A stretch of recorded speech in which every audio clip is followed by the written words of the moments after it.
Sean Bagshaw is a landscape travel photographer and photo educator based in Ashland, Oregon, where he lives with his wife and two sons. Sean started his photography business in 2004. Before that, he was a middle school science teacher. Always a traveller, adventurer and experience junkie, thanks to his mum and dad for raising him in the hills of southern Oregon, Sean began taking photos in college because he wanted to record and share his explorations. Now he goes on adventures with the main purpose of taking photos. When not creating, Sean enjoys teaching and sharing.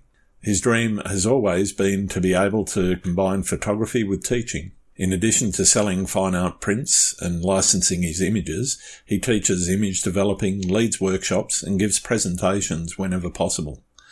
Sean has found he's been able to reach the most people, though, through his video tutorials and YouTube videos. Sean is also a member of the photography team Photo Cascadia, working with Tony Kuiper. These talented folks are his travel companions, business partners, close friends and constant inspiration. We discuss his transition from full-time teacher to full-time photographer and educator, how he structured his business for success and where his favourite locations are, along with a lot more.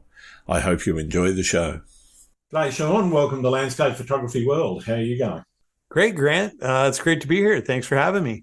Oh, thank you very much. You've been a name on my very long list for a very long time. Well, I say a very long time. I've only been doing this about 18 months. But, you were very near the top of the list for quite some time. But I thought I'd build up a bit of a following before I dragged you into this. Why don't you tell people that might not know Sean Bagshaw who you are and where you are and kind of what you do? Sure. I'm Sean Bagshaw. I'm in Southern Oregon, Ashland, Oregon, to be specific. And we're the last town in Southern Oregon before you hit the California border. So I'm just about 15 miles from the northern border of California, and it's a great place to be if you're a landscape photographer.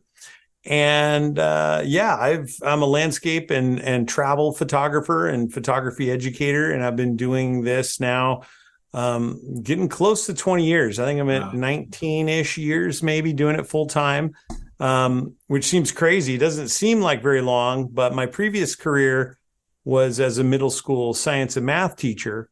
Okay. And it feels like I did that a really long time, but I realized I only did that for 12 yeyears. So wow. I've been doing this longer than the thing I think I did a long time. But I'm really happy to have been able to do both.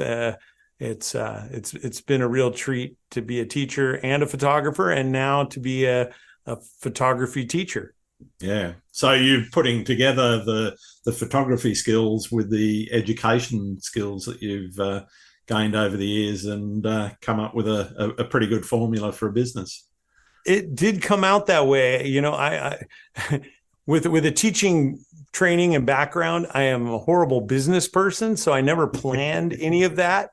But I think I am pretty good at kind of riding whatever wave happens to be coming by at the moment. Mm-hmm. And so I never could have planned it out this way at the beginning, but that's the way that it's worked out. And I'm really glad that it has, because I think I don't have a lot of skills, but I think teaching and photography are two of the skills. If I have any, those are probably about it. And nice. To be able to combine them both in the work I do and share photography with other people has just been a dream for me.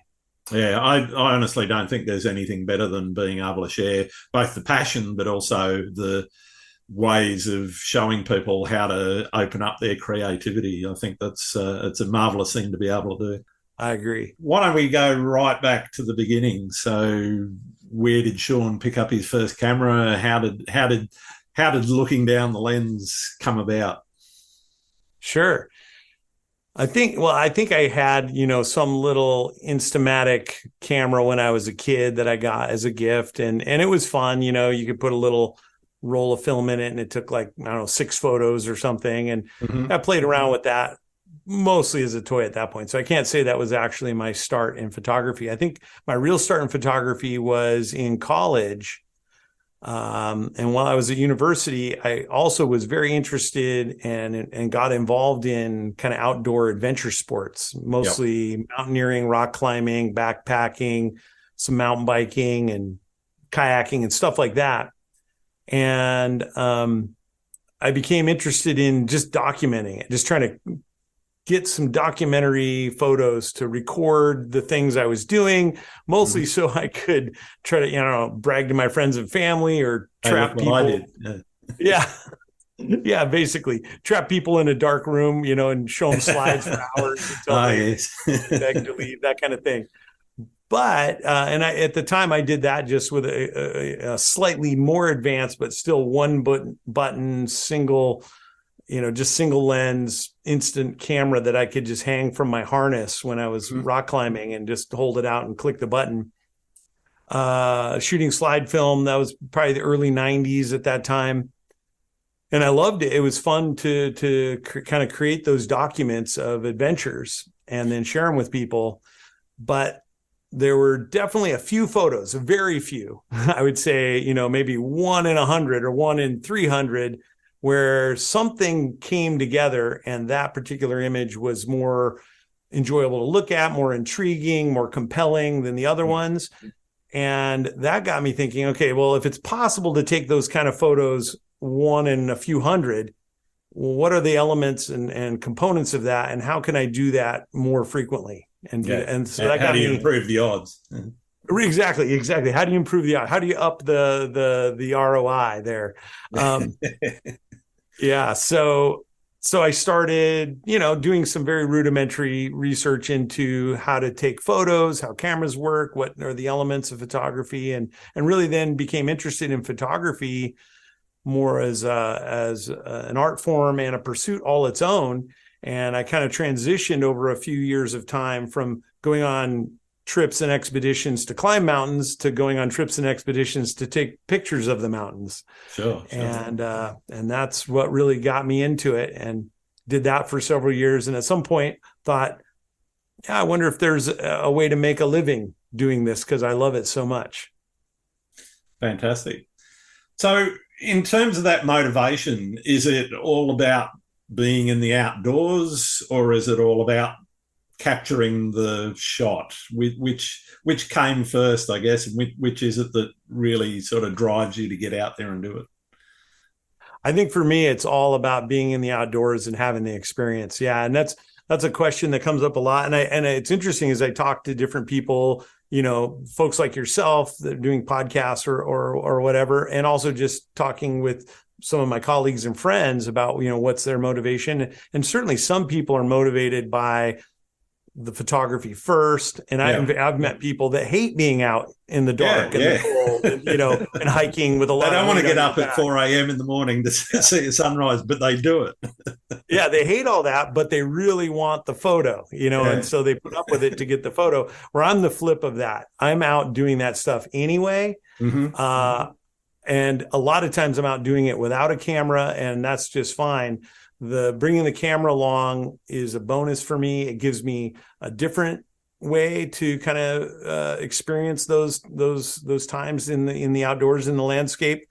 And I connect, I think, I slow down, I connect more deeply with the landscape and the light and all that's around me. And then if I end up recording a photo or two that I enjoy, or that helps communicate my experience to other people, then that's a real bonus. But certainly the outdoor adventure is the primary motivation for me. Yeah, fantastic. One thing I really like to understand from photographers, and I'm still trying to understand this a little bit myself, is how important it is for some people to have a goal or a project in their photography, and how much planning they put into those elements, as opposed to being more spontaneous. And as you say, well, maybe you're going to be in that place anywhere, you just happen to have a camera, bang, take the shot, and if it's a good one, great. So where are you on that spectrum from spontaneity back to detailed planning? I think I'm probably lean towards the spontaneity end of the spectrum a bit more, but I definitely do some planning, and I do have some level of kind of preconceptualizing, or, conceptualizing ideas for photos that I want to take, but I'm definitely more spontaneous. And again, I think everyone interfaces with photography in a different way. And that's one of the things that I think is great about it. Yeah. And I definitely know people who are very deliberate and conceptual and planned out about their photography. And yeah, I'm just not that way. I definitely go out, and usually the photos I end up taking, if I did spend any time thinking about what photos I might take, the photos I do end up taking are very different from those, from whatever ideas I ended up having. And I do follow the light. And I also don't get super wrapped up in feeling like I need to be photographing all the time, which I think is kind of that, some people that are very goal oriented with their photography. It's like, I need to have, X number of shutter clicks per day or per week, or I'm not, meeting my targets or whatever. But I go months at a time without taking a photo sometimes. Yeah. Yeah.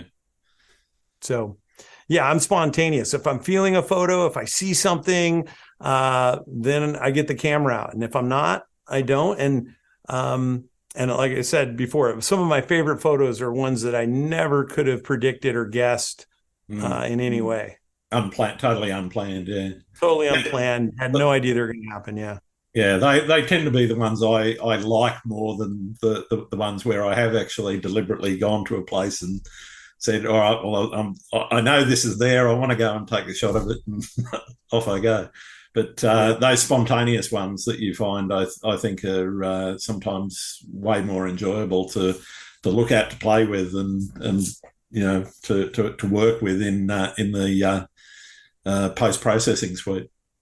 Yep. And I hear that from people, in fact, I had an email just in the last week or so, but a lot of them come on a similar theme is, so I went to this place. I knew the photo I wanted to get. I'd seen other photos like it. I had an idea of what the weather and lighting that I wanted was going to be. And so I went there, and, for whatever reason, that time I went to this place, it all lined up perfectly. And in the first attempt, I got my photo. And then I wondered what else. Yeah, what's next? They're like, so I didn't know what else to do at that point. I had taken the photo that I saw in my mind, and then I didn't know where to go from there.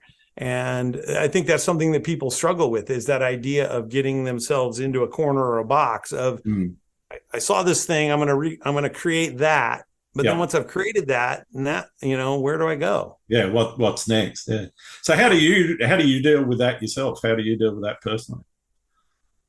I just, like I said, for me, it's all the experience first, and I just go walk around. I look, I see, I get on top of things. I poke my head behind things, down holes, over the edges of cliffs or whatever. And, climb up something, descend down into a canyon, have the adventure, wade through the river. And if I do all of that and no photos come of it, I'm fine with that. I'm totally fine with that. But almost always, rarely do I go through that experience or that process and not find something that compels me to want to take a photograph. But if I do, there are those times when nothing strikes me, or I'm just not in the mood to take a photograph, then I go with that. That's fine. Then I just am enjoying my time being out doing whatever it is I'm doing. Yeah, no, that's a great approach, I think. Yeah. In terms of how you've evolved your photography, you mentioned first off it was kind of documenting what it was you were doing and where you were. How has that sort of evolved into something that's far more artistic? Because in my opinion anyway, you tend to be more of an artistic photographer than a documentary photographer. And it's not to say your shots aren't realistic. They certainly are. But it's, where would you put yourself on that spectrum and in that evolution from documentary photography through to artistic photography? That's a great question, boy. It's funny. I think for myself, I've felt like almost kind of from the beginning that I was really far from documentary photography, far from very literal realistic photography. But I noticed that as time has gone on, I hear more and more other people who describe my photography as being very realistic or true or I don't know, believable. I don't know, those kinds of descriptors. And it's funny, I think because, I started in film and then I was on the early cutting edge of digital cameras and Photoshop image developing and a lot of that stuff. And so at that time, I really was kind of out beyond what the film photographers had been able to do for the decades leading up to that. Yeah. And it was pushing the boundaries, and it was seen to be, because it didn't look like traditional film photography, it was then not real or not authentic, or, there was a lot of those kinds of things. So I remember saying to people, like, well, I'm not trying to be literal or a realist here. It's more impressionism. It's more hyper reality, or, those kinds of things. Sure, and I feel like my sensibilities of how I photograph haven't changed, but now that whole digital age has caught and passed me. And now we see so much just fantastic, fantabulous sort of imagery, which I love.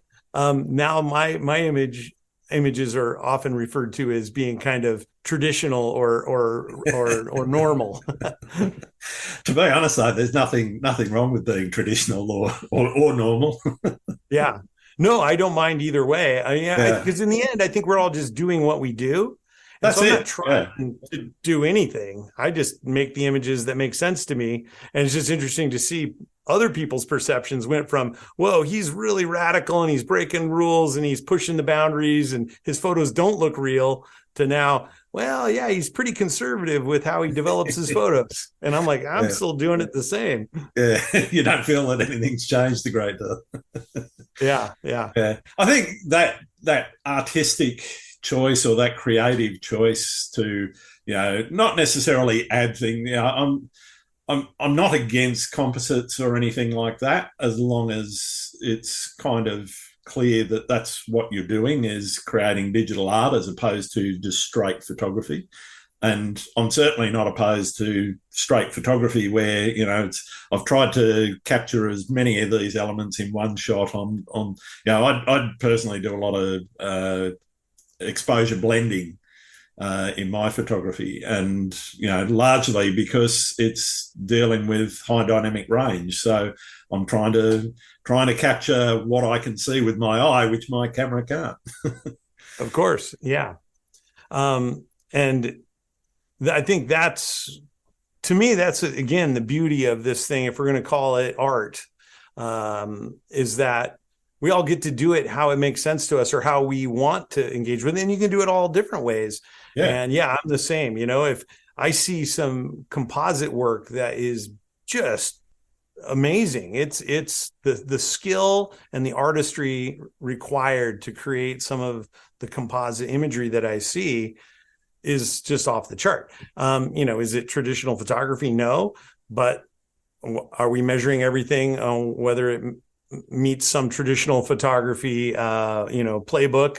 I'm not. I mean, maybe some people do that. Yeah, I know that there are, and it's weird. I see arguments online of people saying, it should be all captured in one, and I haven't, I've barely processed it and everything, and it's kind of like, yeah, but you're also sometimes there missing out on some of the creative elements and the creative choices that you can make.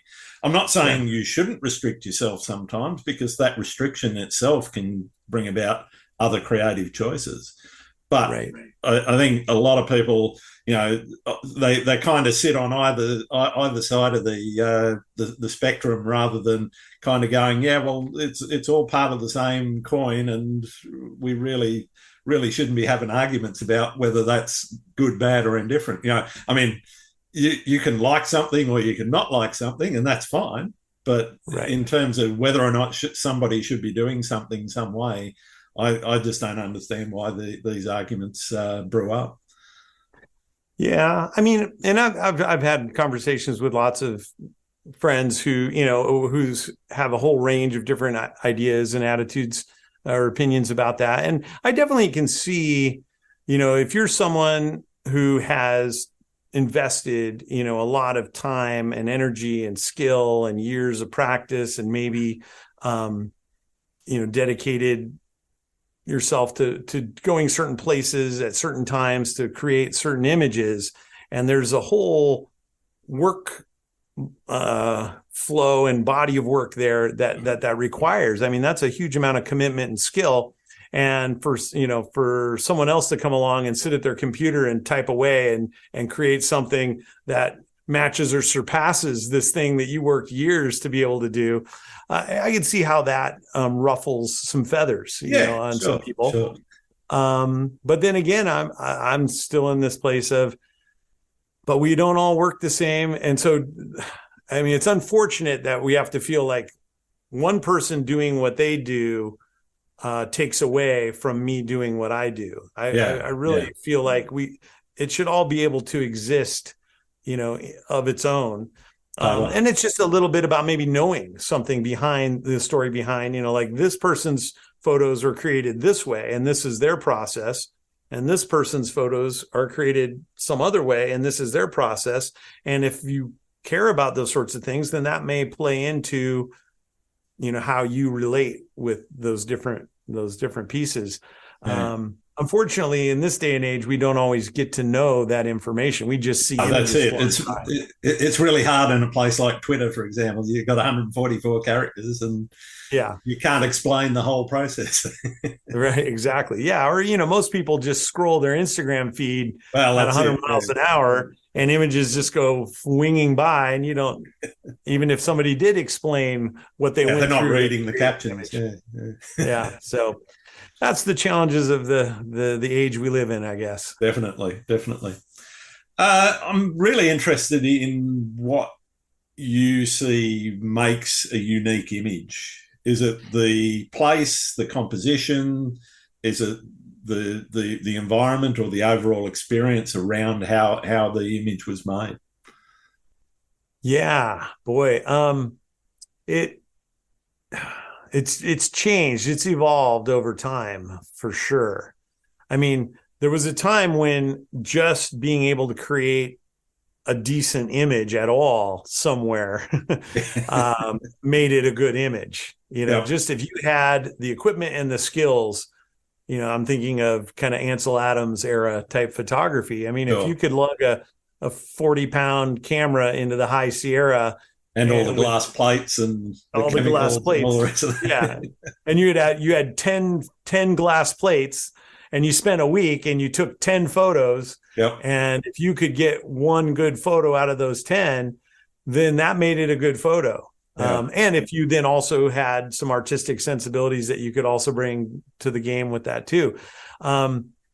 Nowadays, I just see so many different things. For a while, it was really about, being able to utilize the technology. When we moved from film to digital, it's like, if you could use those digital tools and do things like exposure blending to overcome issues of dynamic range, or focus blending to overcome issues of depth of field, or, on and on and on, all these ways that digital allows us to overcome traditional boundaries and shortcomings of camera equipment, then that made it a good photo.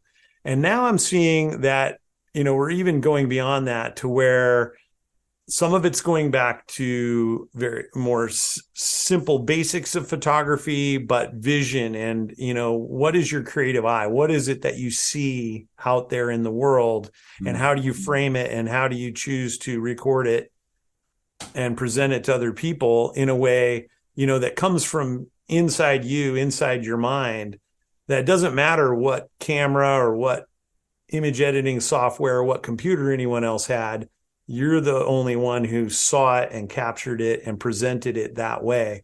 So more and more, I feel like those are the things that really interest me. That, and also finding and going places to photograph in landscape photography. And I think it probably applies to other genres of photography also, but where you're actually doing something different, maybe photographing something that hasn't been necessarily photographed before, which gets harder and harder these days. I mean, so many of the photos that we see that are beautiful and technically excellent, but they're basically recreations of photos that have been taken over and over and over and over again. Mm.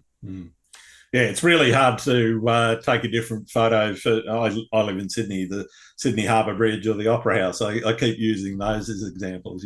There's only so many angles where you can actually take a shot. But I still do see people coming up with unique compositions or unique angles that I've not seen before, or somebody else. And the other side of that is that I don't think there's anything wrong with taking that iconic shot of an iconic location wherever it is, as long as you've never done it before, I guess, and it's your take on it. Sure. Absolutely. And I'm the same. I don't have, and if I'm in a place, no matter how many times it's been photographed, if I'm feeling like I want to take a photo, I take a photo. Okay. And it really comes from in here, that feeling. Yeah. And even in, a place that's been photographed, like the Sydney Opera House, which your photos are just brilliant of it, by the way. Well, I mean, as much as it's been photographed, yours are great. And knowing a place, being intimate with a place, that helps. Yeah. Being able to visit it and photograph it over and over again. And then some of those fine personal nuances start to come out, where you notice that certain time of day or that certain time of year or that one particular type of lighting that only rarely happens. Or, if I just stand 10 feet to the left and then put my tripod another foot higher, then it's a whole different image than I've ever seen before. Yeah. And those kinds of images are fresh and new and creative, even from places that get photographed to death. And sometimes knowing a place intimately is what makes that possible. Yeah, it can actually be an advantage because you're able to go back and repeat and practice and learn from mistakes and say, oh, I know where I should have stood. Right. Absolutely. What does success look like for you in your photography? That could be the photographs and the images themselves, or it could be in business. Yeah. It's funny. Forever, I've always wanted to keep photography and the business of photography kind of separate in my mind. But you can't be in this business, if photography is what pays your bills and turns the lights on and, helps your kids go to college, it's hard to then separate the pure photography from the pure business stuff. So yeah, success, I guess for me, success in photography, just creatively and artistically and personally, is that I enjoy it, that it's fun and engaging and challenging, that I'm not bored with it, and that I'm always learning and progressing or evolving. Yep. To me, that's success in photography. And then, over a long period of time, that will lead where it leads. And hopefully, if you're really immersing yourself in the art form, you're going to evolve and progress and create better and better work. I just think that's true. Yeah. It's people that don't enjoy the photography, I think, that kind of stagnate or get stuck or just lose their inspiration. In terms of success in a business sense, I think anyone who is doing photography legitimately as their business and makes their living or even part of their living as a photographer has succeeded, because it's not an easy thing to do. Oh, definitely not. Yeah. I mean, especially landscape photography or, travel photography. Who wouldn't want to go out and travel around and go to pretty places and take photos of it, and then that's how you make your living. So there's no job for that. Sounds good. Yeah, it sounds great. I mean, and that's why I think it's really taken off, that there are so many people Yeah. Photography used to be this obscure thing that hardly anyone did. It was kind of some weirdos back in the early days. Particularly landscape photography, weddings, portraits, that sort of thing. That was kind of separate. Sure. And maybe some of those guys did landscape on the side for themselves and didn't really do much with it, Exactly. You were this kind of fringe of society hermit who wandered in the wilderness and then hid in your dark room or whatever you That's did, right. But now in the last 10, 15, 20 years, it's like this explosion of interest in photography. And, so many people enjoy photography as a hobby and a pastime and all of that. And so if you can take that and then also figure out how to make a living at that, I just think that's successful. And it's not easy at all. There's no job listing for landscape photographer. You can't go in the help wanted ads and, submit your application. People are employing them. Yeah. Yeah, exactly. So you have to create it for yourself. And anyone who finds a way, whether that's through, selling prints, working on assignment commercially or editorially, whether that's teaching other people how to do it, whether it's writing, whether it's, or a combination of all of those. I think that's success right there. Yeah. Talking about that lifestyle choice, because that's kind of what it is. If you're going to go full time, it's definitely a lifestyle choice. How did you make that decision? Did it come naturally and it was an obvious thing to do, or was it forced on you, or was it something that you'd thought about for a long time and thought, I could give it a go? I've told this story a few times over the years, and it's funny because, again, I just think that I just love photography so much, along with a lot of other things that I like to do so much. But I definitely, never found a way to make a living doing any of those other things that I love to do. Sure. And so photography kind of fits, I love to mountain bike, but I was in no danger of ever being a professional mountain biker. Yep. I love to climb mountains, but I was never in danger of being a professional mountain climber. There's just, those things were not on the table. Sure. But I categorized my photography in with my other hobbies like that. And so the point at which I decided to make a lifestyle switch was I'd been doing my teaching career for 10 or 12 years and I loved it. But my wife and my wife was also a middle school science teacher. So we had the same job, and because we understood each other's jobs and we had the exact same schedule, we could completely throw ourselves into our teaching, which we did. But then we had our own kids and realized that we couldn't continue working the teaching jobs with the same level of hours and intensity that we had been and grown accustomed to, and also be decent parents to our kids. And that's when we started thinking about, okay, so how can we maybe try to create a lifestyle that's a little more flexible and we can be at home more and have more energy and time for our own kids. And at that time, we had some savings, not a ton. It was a decent amount of savings that my wife said, okay, this sounds like you want to give this photography thing a go. You've got 5 years to try to make back your teacher's salary, which at the time was a pretty low bar because teachers in the United States don't get paid a lot. So it wasn't a high bar. It's the same here in Australia. Yeah. But I thought, well, there's no chance that I'll do that, but I can't pass. I need to at least give it a try. And in the end, I will have had the wonderful experience of playing photographer for 5 years. And then I'll be re-energized to go back to teaching. I honestly believe that was what was going to happen. Sure. But somehow right at the 5-year mark, I managed to scrape together a teacher salary out of photography. Wow. And then thought, all right, I guess I did it. I guess I get to keep going. And I really just felt like that every day since then is like, all right, I'm still scraping this together. So I guess I get to keep going. Fantastic. That's great. It is great. I don't know how it works or how it happened, because like I said, I'm not someone who plans well or, devises a business strategy.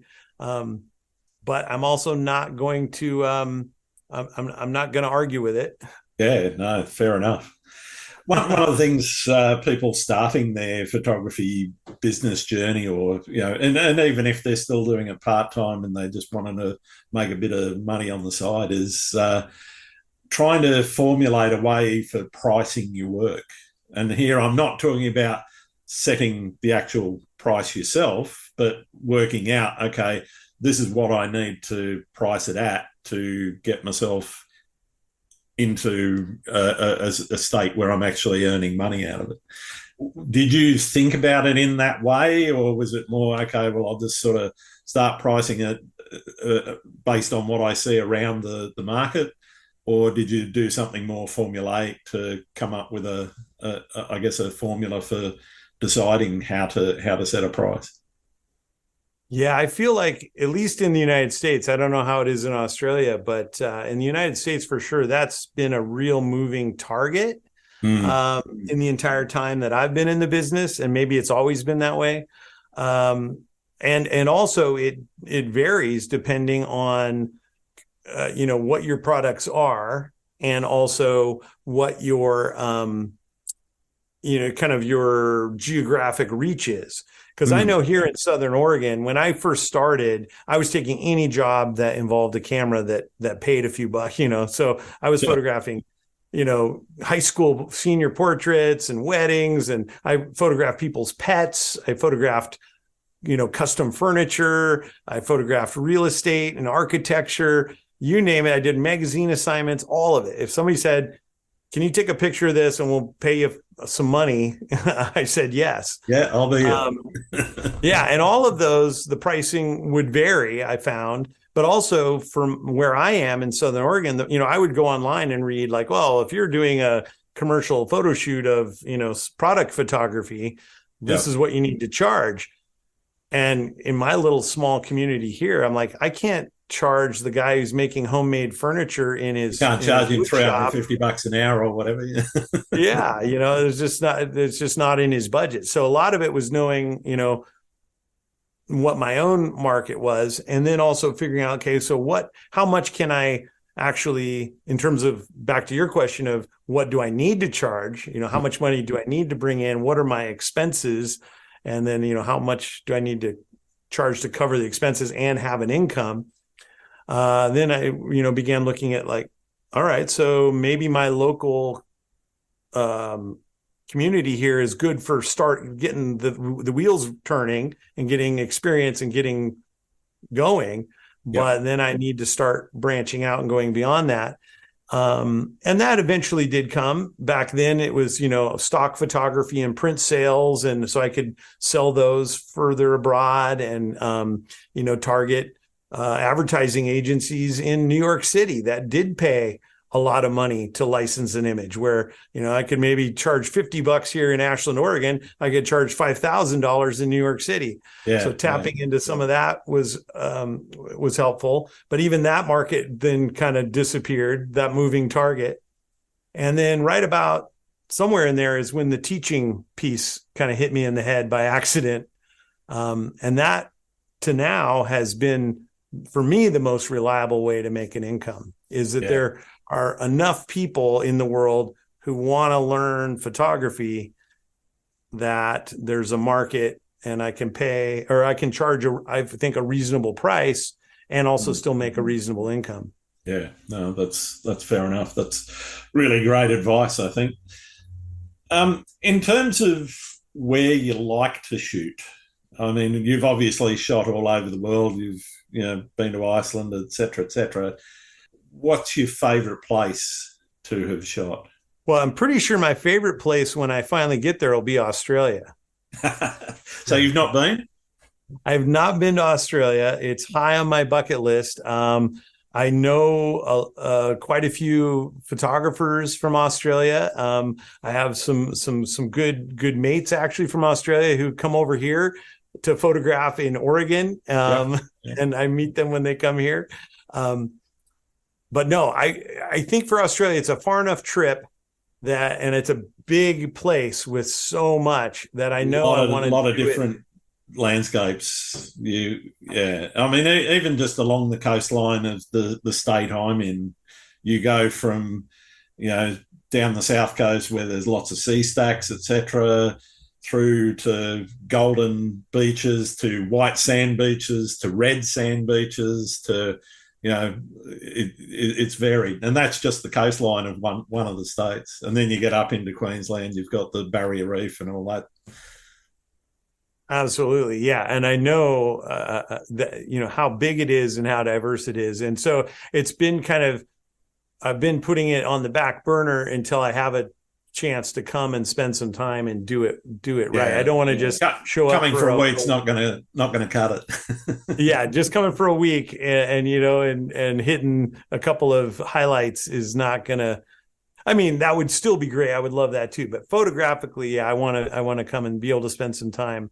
But it is high on my list for sure. In terms of places I have been, I got my start in the mountains with photography, and so I have a real soft spot for mountain photography. So, boy, the Himalayas, the Alps, the Italian Alps, the Dolomites, the Rocky Mountains, both in the United States and in Canada, the Cascade Range that, is my home mountain range here in the West Coast, the Sierra Mountains down in California.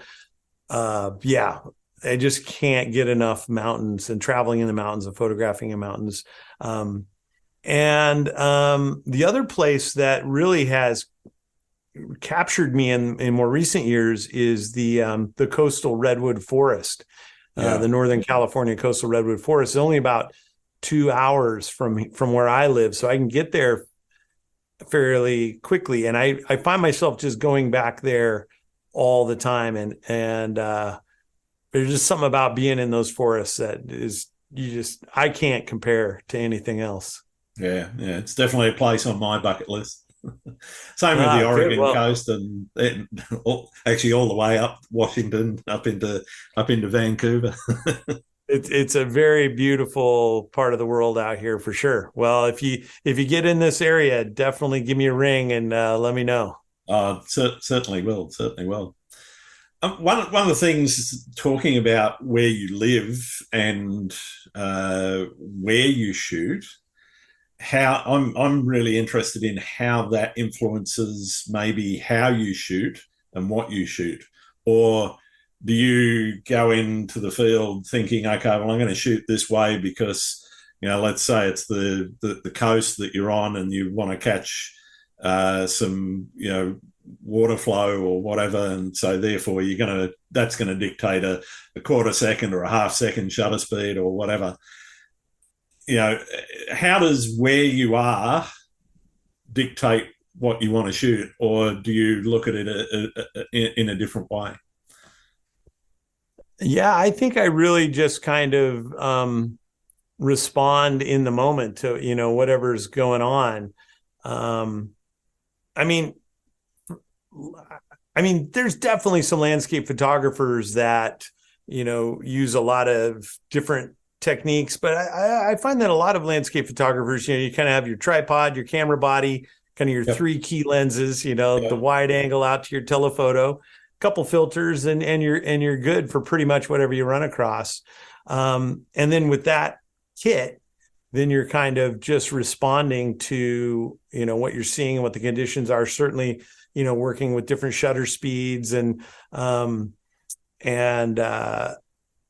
different depths of field and going super wide angle and doing forced perspectives with extreme close-up foregrounds in places where that, makes sense to do.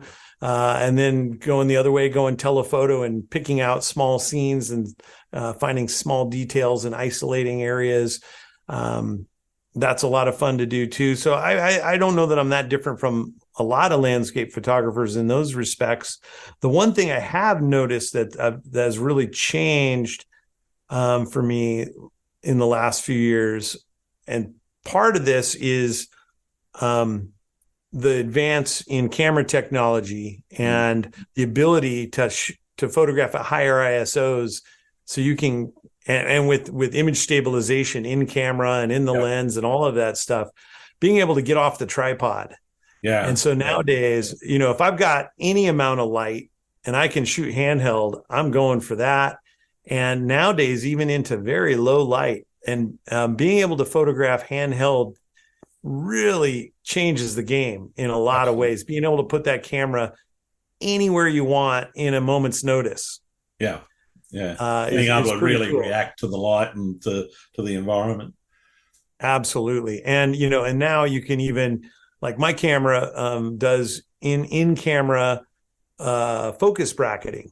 So even if I want to, get the camera in a place where there's no depth of field, there's no aperture that's going to capture the depth of field, well, I can set it up to handhold and just press the shutter, and it bam, bam, bam, bam, bam, fires a series of focus points that I can focus stack later. And I can do that holding it one hand, up over my head somewhere where I could never get a tripod in place. No, so that's pretty cool. Yeah. No, I think there's a lot of new technology that's really changed the way that people take photos, even down to the phones now. You got 45 megapixels in the latest iPhone, for example. Which just blows my mind, the quality of some of the images. I saw we had the lunar eclipse last night, and how was it? Yeah, pretty good. We had reasonable conditions here in Sydney. You could see it go red, and you got the totality and everything. So it was quite nice. Very nice. Did you get it? Did you photograph it? I personally didn't. The moon's not my thing, but that's fair enough. Although that blood moon over the Opera House could be pretty yeah. Well, the thing is that there's plenty of other people doing it, so I kind of fair enough. And it's not been there, done that, but it's kind of like, I don't necessarily want to copy everyone else. Totally. But anyway, but you had it. It was there. Did see some unique shots this morning, actually, coming out of people. But the point I was trying to make is that some of those shots were handheld on iPhones, and just mind blowing that you can actually get that dynamic range and get the detail. I mean, it's not necessarily you'll never blow it up to a 3 meter print. Right. No, we live in an incredible time, and what a fun activity to be able to do, Absolutely. Photography, and that you don't have to be a dedicated photographer with a big backpack full of photography equipment. If you don't want to, you can go out with the thing everyone's carrying around in their pocket and take some really creative, artistic, wonderful images. That's it. Yeah. Speaking about memorable experiences, what's your most memorable experience while out shooting? Oh boy. I'm trying to, let's see, what would it be? I've had so many over the years. I think there's one that comes back to me often. It was kind of from kind of the early days, maybe the first few years of when I was trying to do landscape photography fairly seriously. And it's not because the story itself or, anything that happened or even necessarily the photographs were anything special. But it was just kind of the setup for it, where I had gone to Glacier National Park in the fall season to try to, create some beautiful photographs. I spent 9 days there, and whatever the weather pattern was that fall was just horrible. It was just fogged in, clouded in, raining for the whole time. I never saw the mountains. They were, it was low elevation clouds or sideways raining. I had an old Volkswagen Eurovan camper van at the time that I was staying in while I was out there. And I remember I even would pull out on the side of the road and roll open the sliding door and set up my tripod inside the van and photograph out of the van, because that was the only way I could even get a photo without my lens just getting soaked.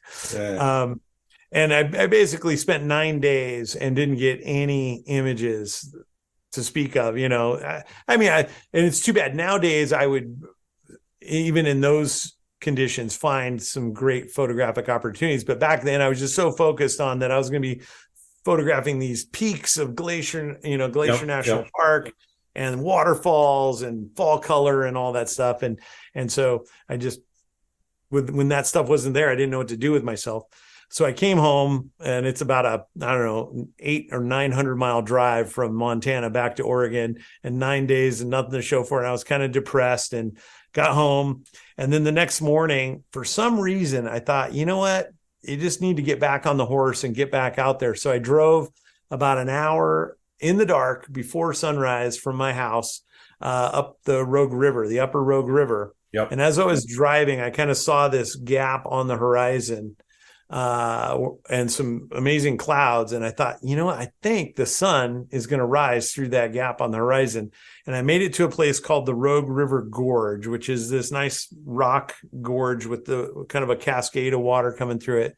Yep. And just photographed the most life-affirming, stunning sunrise that I've seen before or since. I made some photographs that I really loved, and did it within an hour of my house. And so, just after having that whole 9-day experience, which was really disheartening and depressing and whatnot, and was ready to quit.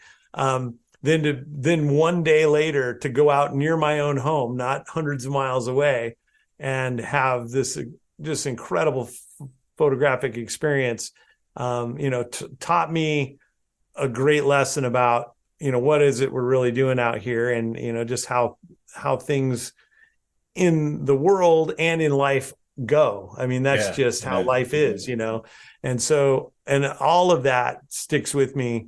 Like I said, it wasn't the most spectacular place I've been. It wasn't my best photo. It wasn't anything harrowing, but it definitely sticks with me.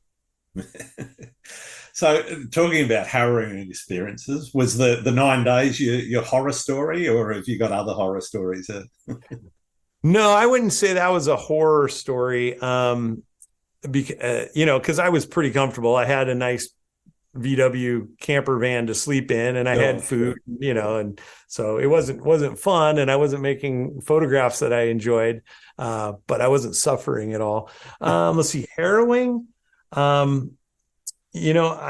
Back in the day, I climbed Denali, Mount McKinley in Alaska on 2 different occasions, and did some photography up there at high elevations. That the whole experience being out there, living on the mountain like that, and trying to climb a peak like that is harrowing.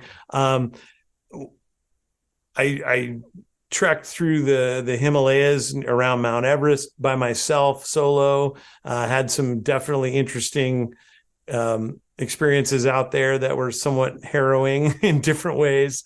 So those kinds of experiences are definitely out there, but somehow those aren't the ones that stick out in my mind.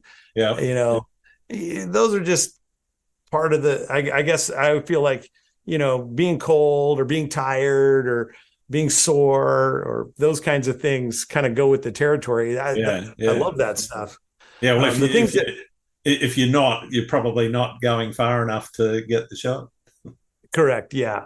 And I think for me, the things I remember are, light events, just special moments where everything kind of came together, and I got to be there at this time that just, I just don't even have words for. I can't describe the experience of getting to be there in a moment of time.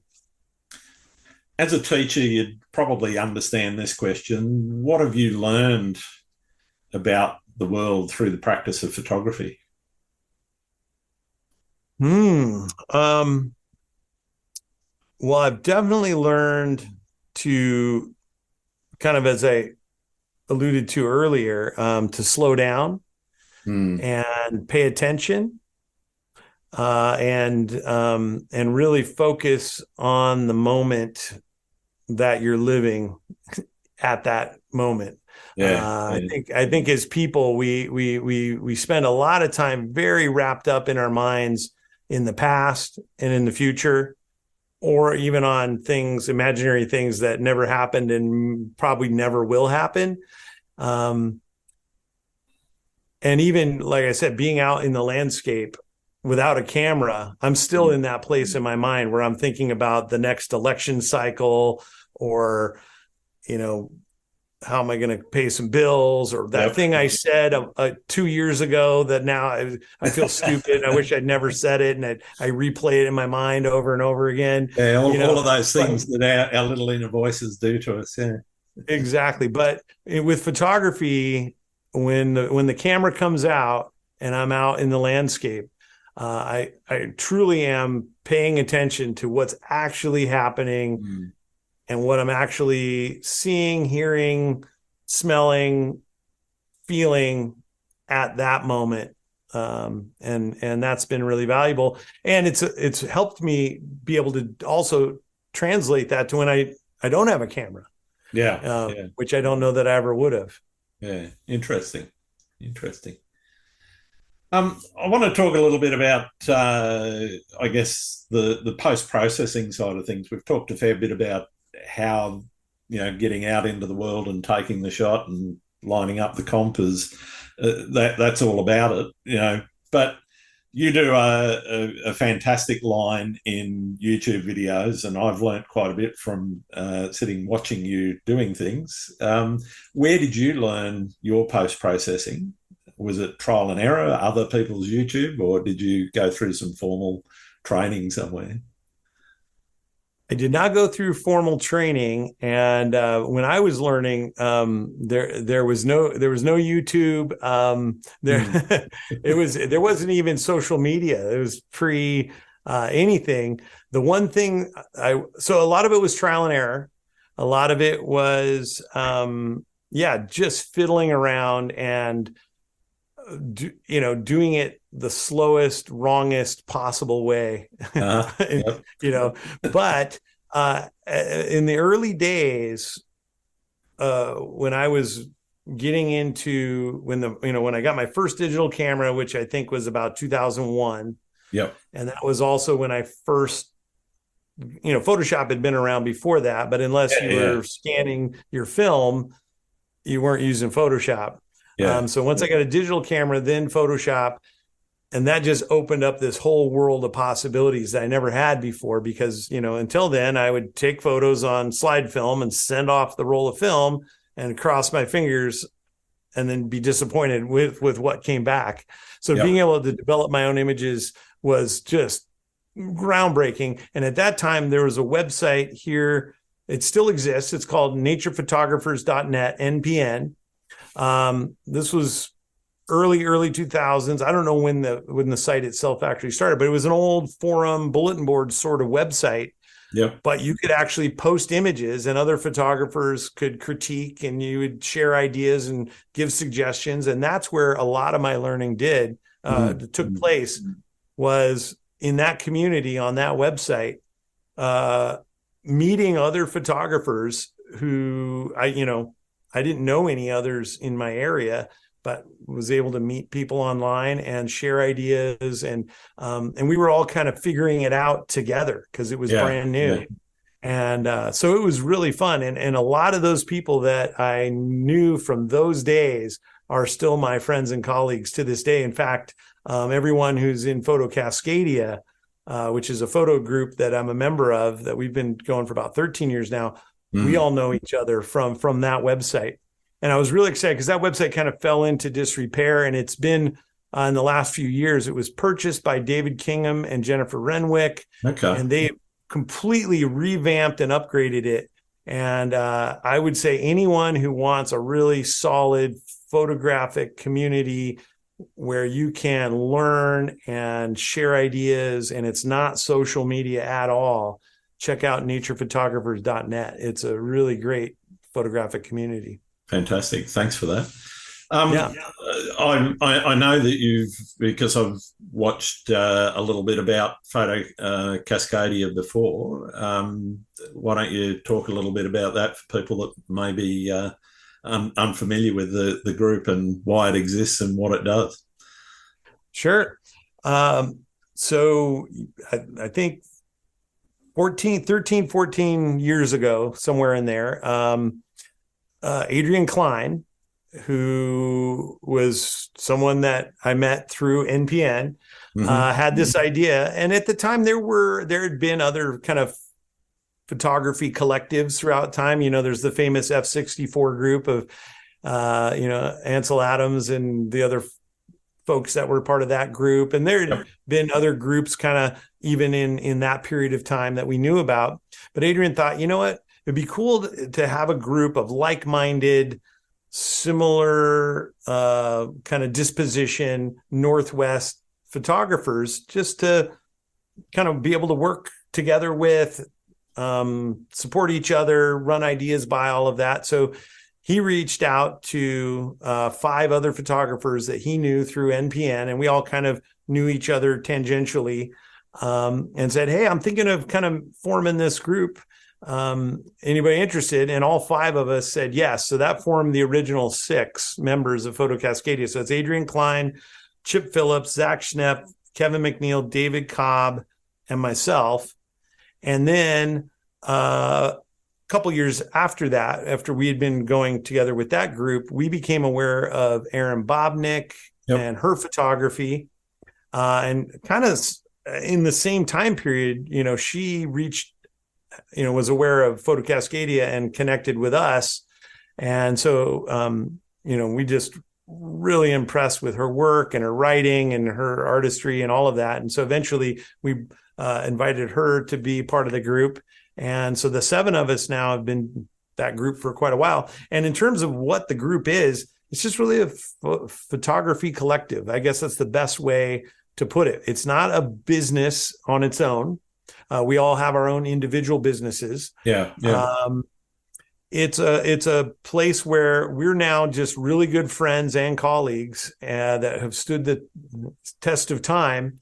We collaborate on all sorts of projects and ideas together. We team up in 2s and 3s to lead workshops. We often end up more than one of us together at a photo conference at the same time. We've done books together. We've done, calendar projects, lots of different image licensing projects. That being a group of 7 photographers gives you a library of images that any one photographer would be difficult to have available. Sure. So it's been a lot of advantages, but I would say the biggest thing, if anything, that has come out of Photo Cascadia is that it's just really great relationships and partnerships with those people. Yeah, and I think it sort of highlights that need for photographers to network with one another. And I get if you're in a fairly remote location, that can be quite difficult because you might be the only one for 100 miles around. But that ability to network and actually put your collective minds together and say, okay, well, this is a really good idea, and bounce ideas off one another. I think that's a fantastic thing that you can do as a photographer to get yourself, I guess, lined up, particularly if you're making a business out of it. Absolutely. And I see it, quite a lot these days. I was just on a podcast a couple of days ago with three guys, 2 of them from the UK and another Australian, Matt Bishop, who now lives in Italy, I guess. But the 3 of them kind of have a collective and a podcast they do together and have a really great kind of trifecta there. It seems really great. And that's the thing too with the technology we have these days here, and we're having this conversation like we're in the same room and you're on the other side of the world for me. And that's right. You don't have to have photographers. I mean, if you have photographers that you can go out and go to the pub with, on a Friday night, that's great. Absolutely. But if you don't, you're not without options. And that's how, Photo Cascadia, we're spread across the Pacific Northwest. The closest Photo Cascadia member to me is 3.5 hours away. And we see each other as a group maybe once a year in person. But that doesn't stop us from being able to collaborate and work together. Yeah. You mentioned a little while ago, if you get bored with photography, do you ever get bored with photography? Have you ever hit a creative wall and said, "Nah, I don't want to do this anymore," or is it I never always go on? I never do. I never do. I think I get bored with the act of taking photographs from time to time, kind of as I mentioned earlier, where today I don't feel like taking a photograph. And I hear people talk about that, as like artist block or, what am I going to do? It's been 5 days and I just can't bring myself to go take any photographs. And I'm thinking, that's so that's fine. That's That's right. I mean, I get that some people, it depends on how you've set up if you're in photography as a business, if your business is designed around going out and creating photos every day, like you're photographing for clients and they expect you to show up on the day you said you'd be there. I get that. That's different. But if photography is your hobby, or if you do a photography business that isn't dependent on creating images every single day, then being bored with or not interested in taking photos sometimes, to me, is not the same as being bored with photography. No, yeah. And so for me, I'll go sometimes days, weeks, months without taking a photograph. But when I do get back out there and feel the impulse to go take a photograph, it's still probably even more amazing than it was at the beginning. I still just get as energized by it when I'm out doing it and I'm in that right space for it. What's your favorite thing about being a photographer? Oh, for me, the favorite thing is that it's somehow this incredible activity that I don't understand it. I don't question it, but it's enabled me to do things I enjoy doing, be creative, appreciate my world and nature and the things that are going on around me. As a science teacher, to connect with kind of the realities of weather and optics and nature and ecosystems and all of that. And then also somehow make a living at it. So that's not one thing, but the fact that all of those things kind of meet in the middle for me. Yeah. I love that. And again, I don't know how that works. I'm just glad that it does. And I'm going to just ride it as long as I can. Why not? Yeah. What's your least favorite thing about being a photographer? Oh boy. I don't know if there's anything about the actual photography itself that I dislike. But I don't enjoy, with the business aspect, as soon as you bring a business into it, and that's always, I think, a danger for anyone who is passionate about photography as a hobby, is if you decide you're going to, overlap it with business stuff, is that going to ruin your hobby for you? Yeah. Fortunately for me, feel like work as opposed to fun. Yeah. Exactly. Or the pressure of, that you're out doing it because you got to figure out how to make a living from it versus being able to just do the thing you enjoy with no pressure. And I know plenty of people who tried and realized it was ruining photography for them and said, I'm going to go do something else. And other people that just know instinctively and said, I do this to not work. And so I'm not going to deliberately I'm not going to. It's a form of relaxation as opposed to something that I want to make money out of. Yeah. Exactly. That's the last thing I would ever think of doing with my photography is making a business out of it. So I get all of that. But now I lost the thread. Sorry, where I was going with that. What was your least favorite thing about photography? Oh, the least favorite, right. So the business part. So, there's parts of running a business, and that's not just photography, any business, you got to balance the books. You got to file your taxes. You got to pay tax. Yeah. I have to figure out why my website is broken. I need to do, a lot of those kinds of administrative things, but that's really not that's just called business. I mean, or work. I mean, when we work, that's part of it. And if you're a small business, you're the CEO, the marketing manager, the the cleaner, Right. et cetera, et Exactly. All of cetera. it.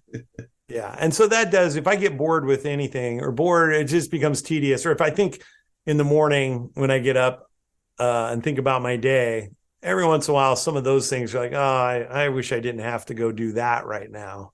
That's the stuff. But none of that's really photography when I get down to it. Yeah, sure, sure. What do you see as the biggest challenge facing photographers right now? Well, I think to me, it seems biggest challenge is this: if you're someone who wants to have a voice or be seen in the world as a photographer, I think that's extremely challenging right now, and only getting harder all the time. I know so many people who are brilliant photographers who do it completely personally. They've never shown a photograph to anyone who they didn't know personally. They have no interest in having a Instagram page or a website or anything like that. They just, and for them, it's not a challenge because they know exactly why they're doing photography, and it's not a challenge for them. But I think for some of us, and I'm included in that, is part of being a photographer is that my photographs get seen and get out there. And there's just so many people doing it these days, and it's so easy to share photographs that it's, the really great photographs and great photographers are lost in the tide. Yeah.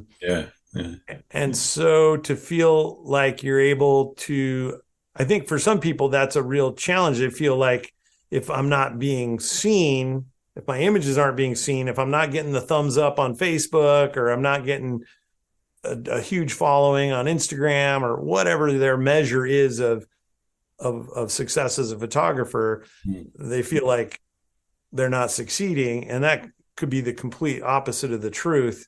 But I definitely see a lot of photographers that's a challenge for them. They get disheartened because photography becomes about the numbers rather than what you personally are doing it for. Yeah. I've said this to a number of people, not just on the podcast, but in Twitter Spaces and a few other forums. When people are talking about that as an issue, that they're struggling with engagement on social media and so forth, I just say, well, why did you start photography in the first place? Remember that, keep that in your mind, and forget about the numbers. The numbers will come and go as they do, because the algorithm will change, or people will look at your work and go, stylistically, it's not for me, and move away from that style of photography, maybe. So it's really about thinking about what's in it for you and why you started. And I think a lot of people that get caught up in that social media, I guess, depression cycle, forget that, and they don't realize that those numbers in and of themselves aren't that important. Yeah, and I get it, because it's hard, and I do the same thing. I post a photo, been doing it for decades, and I post a photo, and then all day long I'm checking, does anybody like it? What are people saying? I'm in the same boat. We all are. It's so hard to not be there. But at the same time, I can also honestly say, if social media disappeared tomorrow, if my business in photography dried up and not another cent came in tomorrow, would I still go for a walk in the hills with my camera? That's I absolutely would. Yeah. And I think that's the thing to keep in the back of your mind when your numbers aren't going the way that you'd like them to, is just say, well, would you be carrying that camera and the backpack full of gear out into the bush or out to the coast or whatever? And if the answer is yes, I would, well, that's all that really matters. Precisely. Yeah, I think so too. Where do you see the future of photography going? Well, I hope there'll always be a space in landscape photography for the kind of sense of exploration and adventure and discovery and personal artistic exploration. I hope there'll always be that. Whatever else photography becomes, I hope that will be available to people on whatever level.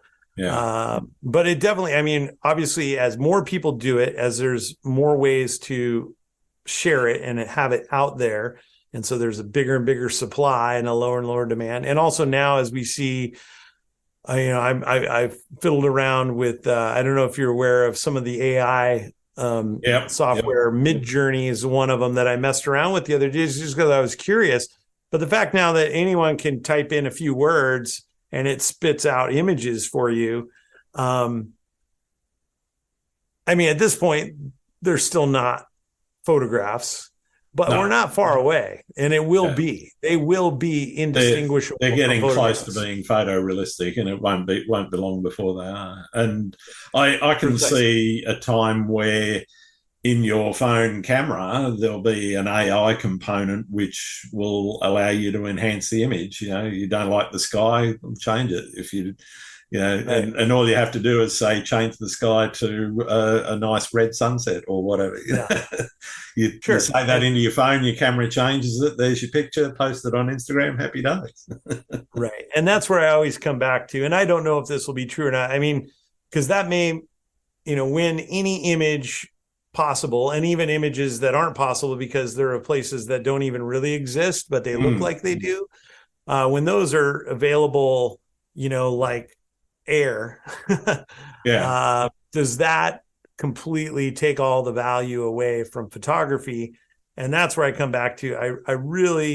I honestly feel like, I mean, it probably takes some of the value away from photography, but for those of us that really enjoy the process of going out into the landscape, being part of that, and then taking something from our experience and our mind and our vision and recording it for, that'll still be worth doing, even if it's just, I'm the only one who ever sees it. That's exactly it. Yeah. And it goes back to what you said before. If you were going out there to take that shot anyway, you're going to do it. And I don't see human creativity being in any way threatened necessarily by the AI side of things. In terms of landscape photography anyway, I can sort of see where product photography might head that way, because you now got the ability in the hands of a creative director who doesn't know what an ISO setting is or whatever. He doesn't need the photographer now, because he can type a few words in and the computer spits out a nice image the way that he wants it. And he gets half a dozen choices like he wants, and so forth. So I can kind of see where product photography might get eaten away a little bit, but I think I totally agree. I think as an artistic pursuit, and just as kind of the one thing that I don't think, at least not yet, that AI can recreate or reproduce for us is experience. And I always think about my brother, who started and owned and operated a bike shop for years, for decades. And at some point, after he was in the bicycle business for quite a while, he realized that you could go on the internet and order any bike part cheaper than he could even get it himself, let alone sell it to you. So you're always going to go online and get a better deal. So he patterned his whole bike shop around experience, because cyclists love and are passionate about riding bikes and hanging out with other people who love riding it's like bikes. Photographers like hanging around with other photographers. Exactly. And what you can't do on whatever bike part website is you can't go to his shop and sit down and have him pour you a beer and sit there at the counter drinking a beer, chatting with other cyclists while he works on your bike. The internet can't replace that experience. And that's what I think about photography too. Yeah, absolutely. I think that's fantastic. Well, nearing the end of our time together, I've got a couple of questions. One is, are there any photographers out there that you think I should be talking to? I would say anybody from the Photo Cascadia team Sure. would be a great person to interview. So you can just go to the Photo Cascadia site and pick a name or pick them all. They're all great folks and have interesting perspectives and stories and really talented. And then, a lot of my photography friends and colleagues kind of in the Western US that I know well, or I think names that are probably familiar to a lot of people. But people like, Alex Noriega and Yep. obviously, Yep. Nick Page and Ryan Dyer and those folks are all well known. But I think there are some great lesser known photographers out there as well that are always great to talk to. And I run across so many of them all the time, and I probably what I should do is go kind of look through my email list and my messages and send you some names because Oh, that'd be great. Fantastic. yeah, I'm gonna do that because there are so many really great photographers out there that aren't on podcasts all the time already that I just think have really important things to share. Fantastic. Thank you. Lastly, and for many who listen, this is probably my most important question. Do you like pineapple on pizza? Absolutely. Absolutely. I don't know what the right answer in Australia is to that There isn't question. one. Oh, okay. Because certainly parts of the world there is a right answer. Oh, I know. Yeah, yeah. All of my Italian guests are an absolute no. Is that right? Is that right? Well, I grew up, anybody who's from Oregon, or especially Southern Oregon, will know Abby's Legendary Pizza, which is the pizza I grew up on in the little, podunk town that I grew up in. But yeah, the Hawaiian pizza with the Canadian bacon and pineapple, that is a staple in small town Oregon living. Fantastic. Thank you very much for that. we have a weird one. Sorry. I was going to say, what's your answer to that question? My answer is I won't necessarily order it, but if it's on the pizza, I'm happy to eat it. All right. Fair enough. I won't necessarily go out of the way. But we have this weird anomaly over here in Australia where we also do pineapple on burgers. And also for pizzas, we've got an egg.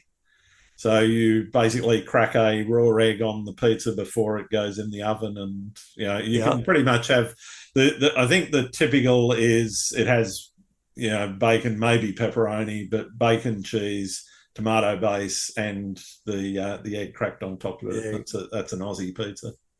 Egg on pizza is great for me, and pineapple on anything, burgers, you name it. Pineapple's great. Fantastic. All right. Well, it's been really brilliant having you on the show today, Sean. Fantastic getting to know you better and learning more about what you do and how you do it. Where can people find your work? So my website is the main place to kind of find me, and it's outdoorexposurephotography.com, which is a kind of a long name. You can just Google Sean Bagshaw and put photography on the end, and you'll find me as well.